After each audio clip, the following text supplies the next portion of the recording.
விவசாய பெருமக்களுக்கு வணக்கம். உங்கள் வயலில் ஒரு பூச்சிய பார்க்குறீங்க. இப்ப என்ன செய்வீங்க? வயல் முழுசும் மருந்து அடிப்பீங்களா? பணத்த வீணடிப்பீங்களா? அல்லது எந்த இடத்துல பூச்சி தாக்கம் இருக்கோ, அதிகமாவோ, குறைவாவோ, அங்க மட்டும் அதுக்கேத்த மாரி மருந்து அடிப்பீங்களா? இப்ப நீங்க பார்க்குறது இந்த ஸ்ப்ரேயர் முதுகுல கட்டி அடிக்கிற ஸ்ப்ரேயர் மற்றும் ட்ரோன் 2மே மருந்து அடிக்கிறத நீங்க பார்க்குறீங்க. அந்த மெத்தட்ல நம்ம மருந்தடிக்கிறது 2மே பழைய மெத்தட் ஆயிப்போச்சு. நெறைய நம்ம வேஸ்ட் பண்றோம். அதுல பணத்தையும், மருந்தையும். எப்படின்னு கேட்டீங்கன்னா, உடம்புல ஒரு கையில ஒரு காயம் இருந்தா, அந்த காயத்துக்கு மட்டும் தானே நம்ம ஆயின்மென்ட் தடவுவோம். உடம்பு முழுசும் பூசுவோமா? பூச மாட்டோம்ல.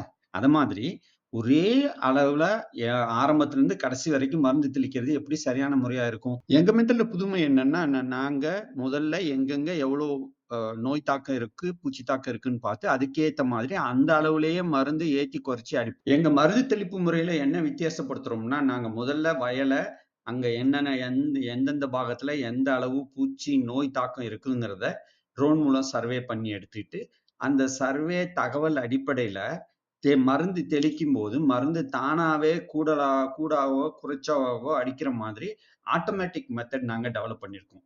இதுக்கு பேர் தான் டிஎஃப்எஸ்என். இத பத்தி விவரமா தெரிஞ்சுக்கிறதுனா, நீங்க எங்களுக்கு வாட்ஸ்அப் பண்ணுங்க. இல்லன்னா நம்பர்ல கால் பண்ணுங்க.